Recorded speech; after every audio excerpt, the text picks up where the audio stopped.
Have you ever thought about what the real purpose of your life is? Today, we're diving into a really profound idea from the Islamic tradition that gets right to the heart of that question. It's called Shahadat-e-Haq, or the witness of truth. So let's unpack what that really means. Right at the core of this whole idea is this incredible verse from the Quran. And what it does is it defines a community not just by what it believes, but by what it does, its function. And that function? To be witnesses over the people. This isn't about just sitting back and watching, it's an active role, a core purpose. So what does it actually mean to be a witness? Well, according to the source material we're exploring, it's seen as this sacred trust. And it's a duty that goes way beyond just your own personal faith.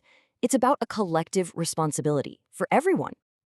Okay, let's get specific. What is Shahadat-e-Haq? It's the act of bearing witness to the truth. Simple enough, right? But here's the kicker, the part that changes everything.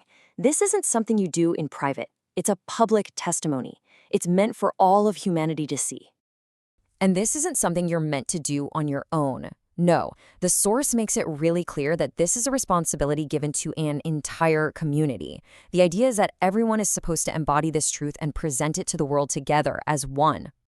All right, so if that's the duty, how do you actually do it? Well, the text breaks it down for us into two different but totally connected ways of being a witness. And this is where it gets really interesting. On one side, you have what's called the verbal witness, or qali. This is what you might expect, sharing the message through speaking, through writing, through teaching. But then on the other side, and this is so important, you have the practical witness, or amali. This is about living the truth. It's in your actions, your character, how you do business, how you treat people. And here's the central argument the source is making. The verbal stuff is important, for sure. But it's the practical witness, the one you show through your actions, that's the real foundation. I mean, think about it. Words can be cheap, right? But a life lived with integrity, that speaks volumes, all by itself. So this naturally leads us to the ideal scenario. What does it actually look like when a whole community gets this right, when they perfect this practical witness? Well, they literally become a living, breathing testimony to their values.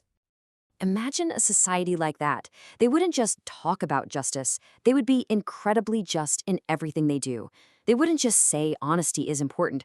All their business would be transparent and fair. It would be a place just defined by compassion, by real integrity, by people working together. It would be tangible proof that these principles actually work to create a better world. And that really is the ultimate goal, isn't it? For a community's way of life to become its own argument, its own proof. It wouldn't need big speeches or campaigns, because just the way it exists would be the most powerful testimony you could imagine. But after painting this beautiful picture, the source does something really important. It kind of gently turns a mirror back on us, on the community, and it asks for a little bit of honest reflection. And here's the tough question it puts on the table. Does our reality actually match this ideal? I mean, really, do our collective actions, our societies, our day-to-day lives, do they line up with the beautiful things we say we believe? Is our practical witness as strong as our verbal one? Because the source gives a pretty serious warning. It says that when there's a disconnect between what a community says and what it does, its testimony doesn't just get weaker, it becomes a confusing puzzle. The world looks on and just sees a contradiction, a paradox.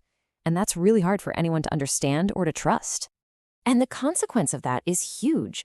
A flawed witness, a contradictory witness, it doesn't just make the community look bad. The source argues that it can actually hide the very truth it's supposed to be showing everyone.